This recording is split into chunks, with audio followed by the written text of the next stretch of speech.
Meus queridos irmãos, no sacramento da ordem, nossos padres aqui presentes, meus queridos irmãos e irmãs, no sacramento do batismo.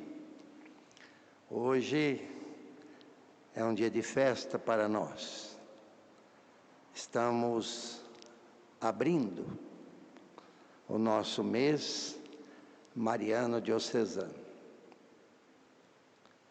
Queremos, durante esse mês de maio, que já é o mês mariano, que já é um mês dedicado a Nossa Senhora, queremos nesse mês de maio intensificar nossas orações, nos aproximarmos mais de Maria, nossa mãe, mas com o olhar naquele 27 de maio de 1962, quando Dom Clemente, nosso primeiro bispo, consagrou a nossa diocese a Nossa Senhora da Imaculada Conceição, nossa padroeira principal. Então, por isso a gente está chamando de mês mariano diocesano, porque nós temos algo mais nesse mês. E preparamos uma programação bastante rica, que vai nos ajudar a recordar e a vivenciar esse mês com muita gratidão no coração, agradecendo as maravilhas que Deus realizou em nós e por meio de nós, de modo especial em nossa diocese de Nova Friburgo. Por isso agradeço ao Padre Marcos Vinícius Falcão, que com muito zelo, generosidade, preparou a nossa programação. E a primeira palavra é de gratidão, porque a partir dessa programação nós vamos poder vivenciar de modo sinodal, caminhando juntos, nossa diocese, nas paróquias, nas comunidades, poderemos vivenciar esse mês mariano diocesano. Acolhemos as imagens que vão percorrer as paróquias de nossa diocese. Nós vamos ter, no início de maio, a consagração da Marcele como leiga consagrada. Depois vamos ter o nosso retiro do clero na casa da Mãe Aparecida. E no dia 21 estaremos todos lá, povo de Deus, o nosso clero, para a nossa romaria diocesana, dia 21 de maio, sábado, na casa da Mãe. E no dia 27, que é o grande dia, lá em Cordeiro, na Santa Missa, na qual vamos ordenar sacerdote, presbítero, o nosso querido diácono César. Nesse dia, nós vamos renovar a consagração realizada há 60 anos por Dom Clemente Isnar. Então, quero, em primeiro lugar, desejar um frutuoso mês mariano diocesano para todos nós, que traga bons frutos e que por Maria nós possamos chegar e permanecer unidos a Jesus, como ela mesma pediu nas bodas de Caná: façam tudo o que Ele pedir a vocês, façam o que Ele pedir. Então Maria nos ajuda a fazer a vontade de Deus. Ela que se define como a serva do Senhor. Esse é o único título que Maria dá a si mesma, serva do Senhor. E nós também, como servos, colaboradores do Senhor, nessa igreja particular, nessa diocese, queremos colocar a nossa vida, os nossos dons a serviço da evangelização, do crescimento humano, espiritual, do nosso povo e de nós mesmos. Então, um frutuoso, um sereno mês mariano diocesano. Que todos se envolvam na programação e façam tudo com muito amor e por amor a Jesus e a Nossa Senhora e a nossa diocese, a nossa igreja. Vejam, as leituras de hoje são muito significativas. Gamaliel, Gamaliel sempre foi para mim um exemplo de prudência, de bom senso. Se tivéssemos alguns, né, com essa postura de Gamaliel em qualquer situação, nas tensões. Vejam, as autoridades religiosas já tinham dado uma sentença de morte para os apóstolos que anunciavam Jesus Cristo. Já havia uma sentença de morte. E Gamaliel, fariseu, levantou-se, era um mestre da lei, era muito estimado pelo povo. Vejam, quando a gente é prudente, quando a gente tem bom senso, nós somos estimados, né? Como isso é importante. Como as pessoas reconhecem num líder, numa liderança, a prudência, o bom senso, a serenidade. E Gamaliel então disse: se essa obra for de Deus, vai continuar. Se não for de Deus, vai terminar. Já ouvimos tantas vezes isso. E ele nos chama a atenção: cuidado, para que vocês não se coloquem em luta contra Deus. Aí eu fiquei pensando, bom, primeiramente acho que nós podemos pedir hoje, a partir dessa primeira leitura, a graça de imitar Gamaliel, na prudência, no bom senso, na serenidade, na sabedoria. Foi uma voz discordante, ainda bem, porque o Sinédrio já tinha dado a sentença de morte. Foi uma voz discordante, uma voz profética, falou com toda caridade, com bom senso, com sabedoria, e foi escutado, foi ouvido. Então Gamaliel não foi omisso diante daquele mal que estava para ser praticado. Aí vem a dimensão profética da igreja. Nós precisamos também, como Gamaliel, intervir, falar com prudência, com caridade, com respeito, para respeitar a dignidade das pessoas. Então, se for de Deus, continua, se não for, termina. Mas fiquei pensando, muitas coisas são de Deus e não continuam por falha nossa, porque não correspondemos à graça de Deus. Atenção, muitas coisas são de Deus e não continuam por omissão nossa, e muitas coisas que não são de Deus persistem também por omissão nossa. Então não é tão simples dizer, isso continua porque é de Deus, isso acabou porque não é de Deus. Acabou porque não é de Deus ou porque nós não demos continuidade? Ou porque fomos omissos? Vejam, é muito interessante isso. A criação é obra de Deus, não é?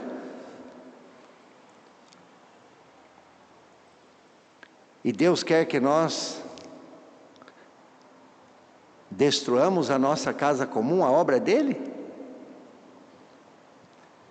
Como estamos fazendo? Quer dizer, se nós vamos destruir a casa comum, é porque essa obra não é de Deus? Ou é responsabilidade nossa? Para dar um exemplo, quantas coisas boas terminaram porque nós não demos continuidade. Isso no âmbito da igreja, no âmbito da sociedade, no âmbito pessoal. E quantas coisas más que não são de Deus continuam. Não é porque são de Deus, é porque nós somos omissos. E muitas vezes até utilizamos o nome de Deus para justificar aquilo que não vem dele, e que não é dele, e que não pode ser dele. O ódio não pode ser de Deus, e por que continua? A divisão não pode ser de Deus, e por que continua? O desrespeito, o preconceito, a escravidão, isso não pode ser de Deus. Se continua, não é porque Deus quer, é porque nós não somos responsáveis e ainda não vivemos o Evangelho. Então, façam tudo o que Ele disser a vocês, como disse Maria. Para saber o que é de Deus e o que não é de Deus, nós precisamos do discernimento. Se continuar é porque é de Deus, se terminar é porque não foi. Não é tão simples assim. Nós precisamos rezar, discernir, porque tem muita coisa boa que precisa ser continuada. E tem algo que não é bom, ou muitas coisas que não são boas, que precisam ser eliminadas. A gente fala das situações emergentes, por exemplo, a pandemia, mas das situações persistentes que continuam. O Evangelho de hoje fala da multiplicação dos pães, a sensibilidade de Jesus para com a multidão, mas nós temos a fome. Num país que é campeão de exportação de alimentos, podemos dizer que isso é vontade de Deus? A fome não acaba, por quê? Porque não há justiça social, porque temos desigualdades injustas, porque não há partilha, não há solidariedade. É isso. Então muitas coisas más não terminam, porque não há conversão de nossa parte. Dando o exemplo da fome, dentre tantos outros que nós temos. A fome pode acabar no Brasil e no mundo, pode. Não falta pão, falta distribuição, falta partilha, falta solidariedade.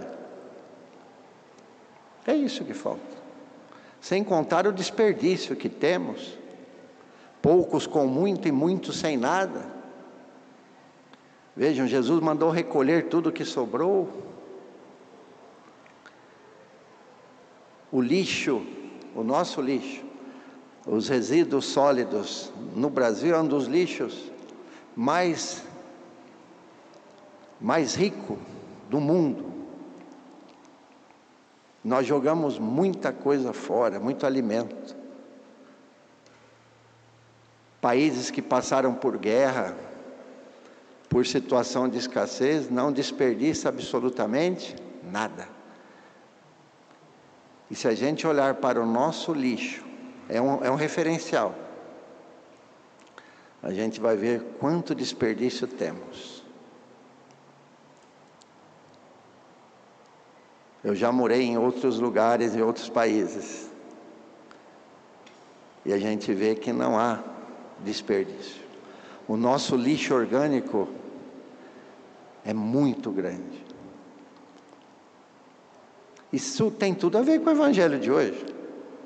A multiplicação dos pães e não deixar que nada se perca. É o Evangelho de hoje. Então, esse ano mariano nos convida a pensarmos em tudo isso. Mas voltando para Gamaliel, como é importante sempre ter alguém prudente, sensato. Então, peça hoje, você que está aqui, você que nos acompanha, a graça de imitar Gamaliel, sobretudo lá na família, no trabalho, na igreja, na comunidade, numa reunião. Às vezes nós temos momentos de tensões, de conflitos, mas se tivermos um Gamaliel, a coisa acalma, não é assim? Em toda família geralmente tem um Gamaliel que consegue acalmar os ânimos, não tem? Se todos fôssemos como Gamaliel. Porém, enquanto Gamaliel usa a sabedoria, a sensatez, a prudência, a argumentação racional, uma boa argumentação, outros, no lugar de agir como Gamaliel, gostam de pôr lenha na fogueira. E vive disso. Tem gente que vive de conflito, ou que causa conflito, ou se alimenta de conflito, ou que leva vantagem a partir de conflito. Então nós temos aqui um exemplo, que é Gamaliel, de respeito, de prudência, mas temos também tantos outros exemplos, e muitas vezes nós também, no lugar de semear a união, semeamos a discórdia. No lugar de ser um sinal de luz, somos um sinal de treva. Muitas vezes nós temos muito que aprender com Gamaliel. Agora, por que esse projeto foi para frente? Por que a igreja continuou?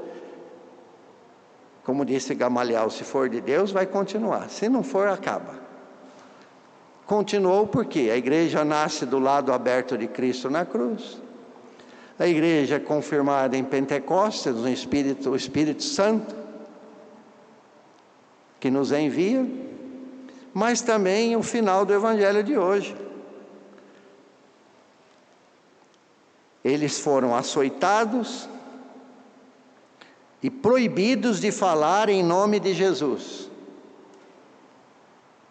E depois foram soltos. Mas vejam como termina: os apóstolos saíram no conselho muito contentes por terem sido considerados dignos de injúrias por causa do nome de Jesus. Então, ser perseguido por causa do nome de Jesus, por causa da verdade e da justiça, isso deve ser motivo de contentamento. É um sinal de que estamos na estrada certa, embora isso cause dor, sofrimento. Mas e continua. Por que a igreja, então, esse projeto continuou? E cada dia no templo e pelas casas não cessavam de ensinar e anunciar o Evangelho de Jesus Cristo. Vejam a coragem desses homens.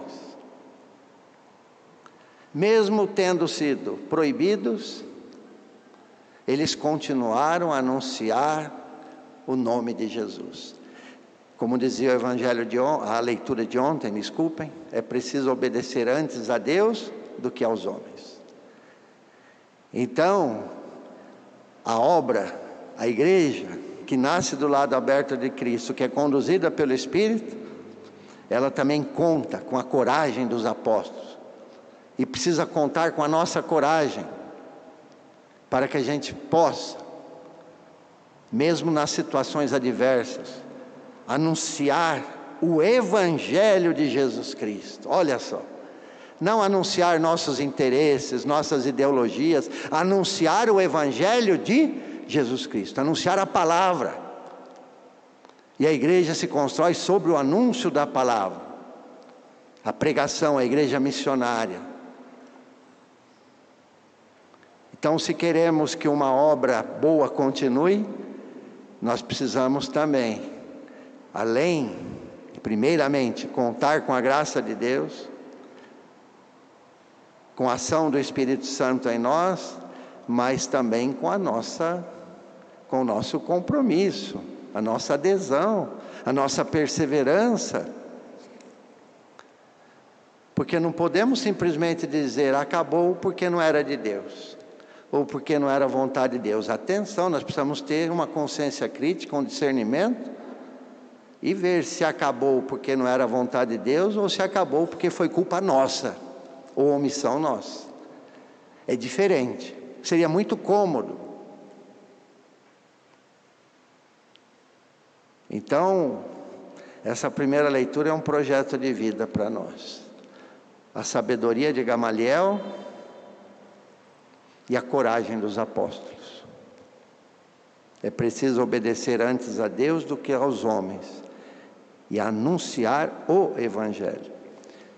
Uma outra pessoa sábia, Santa Catarina de Sena, que hoje celebramos. Por feliz providência, estamos abrindo o nosso mês mariano diocesano na memória litúrgica de Santa Catarina de Sena, que desde criança decidiu seguir Jesus Cristo, se consagrar a Ele, morreu com 33 anos e deixou um legado importantíssimo para nós, para a igreja. Segundo a tradição, Santa Catarina de Sena era analfabeta. E os seus escritos eram ditados por ela e alguém escrevia. Ela ditava as cartas. Cartas que chegavam aos poderosos, aos governantes, aos cardeais, aos bispos, ao Papa. Vejam, uma analfabeta foi proclamada doutora da igreja.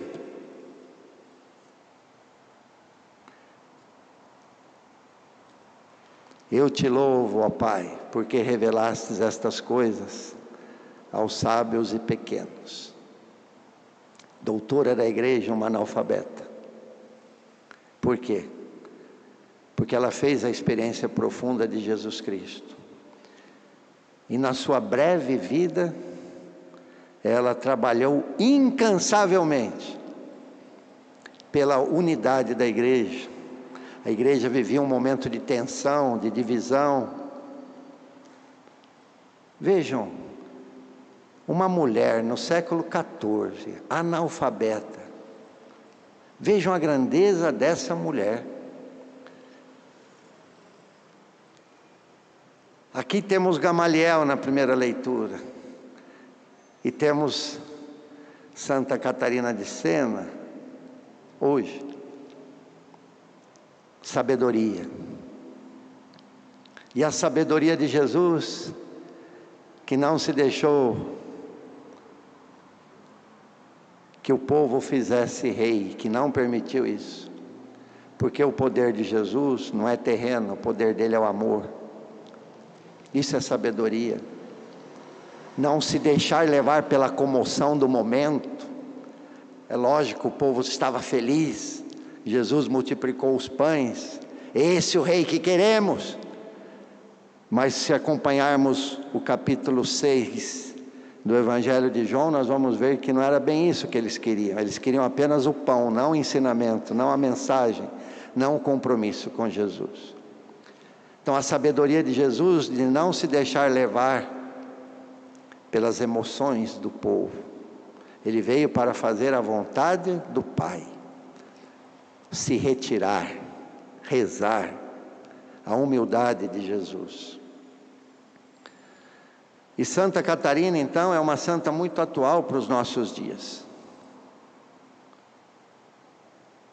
Estamos vivendo momentos de tensões, não só dentro da igreja, como fora. Quantas divisões entre nós, por questões ideológicas, partidárias, coisas que nos afastam do Evangelho, do querer de Deus. Então que esse mês de maio seja um momento de discernimento, de revisão para nós, olhando para Nossa Senhora, olhando para Santa Catarina, olhando para Gamaliel. Qual é o meu papel nessa diocese? É o nosso mês diocesano mariano. Eu tenho sido um Gamaliel, uma Catarina, tenho imitado Jesus nas situações de conflito, ou não? Tenho sido um sinal de comunhão, de unidade, de respeito, de tolerância ou não?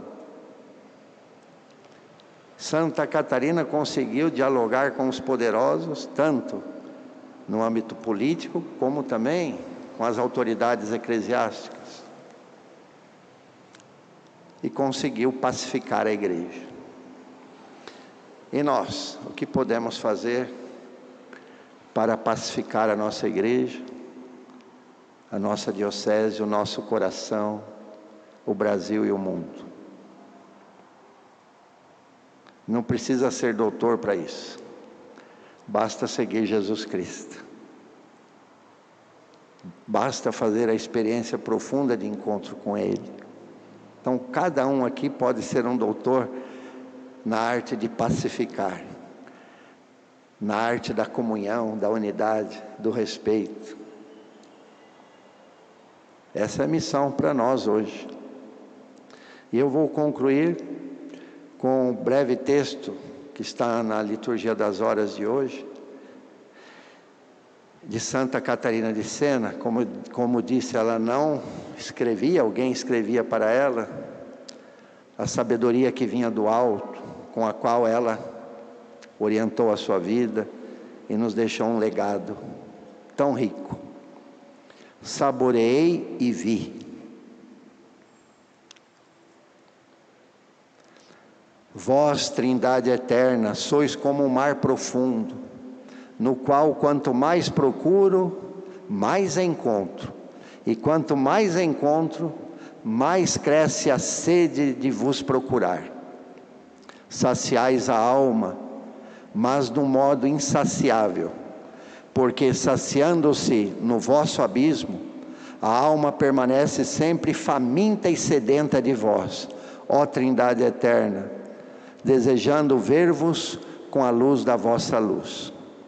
Ó abismo, ó Trindade eterna, ó divindade, ó mar profundo, que mais me podíeis dar do que dar-vos a vós mesmo? Sois um fogo que arde sempre e não se consome. Sois um fogo que dissipa toda a frialdade e iluminais as mentes com a vossa luz, aquela luz com que me fizestes conhecer a vossa verdade. Espelhando-me nesta luz, conheço-vos como sumo bem, o bem que está acima de todo bem, o bem feliz, o bem incompreensível, o bem inestimável, a beleza sobre toda a beleza, a sabedoria sobre toda a sabedoria, porque vós sois a própria sabedoria. Sois a veste que cobre toda a minha nudez, e alimentais a nossa fome com a vossa doçura, porque sois doce, sem qualquer amargor, ó Trindade eterna. Doçura e amargor, né? Nós precisamos ser um sinal dessa doçura no mundo e apresentar, como André, no Evangelho de hoje, alguém que tem 5 pães e 2 peixes. Tem muita gente querendo partilhar, querendo fazer o bem, para saciar a fome material. E nós, igreja, além de contribuir com as nossas obras para saciar a fome material, nós também colaboramos para diminuir, né, a fome existencial, tantas outras fomes e sedes que temos, a fome de sentido, a fome de salvação, de justiça e de paz. Santa Catarina sempre se considerava alguém que estava buscando, sempre alguém faminta e sedenta. Esse é o caminho. É assim que a gente age como André e apresenta ao Senhor o pouco que temos e pessoas também que querem colaborar nessa obra. Louvado seja o nosso Senhor Jesus Cristo, para sempre seja louvado.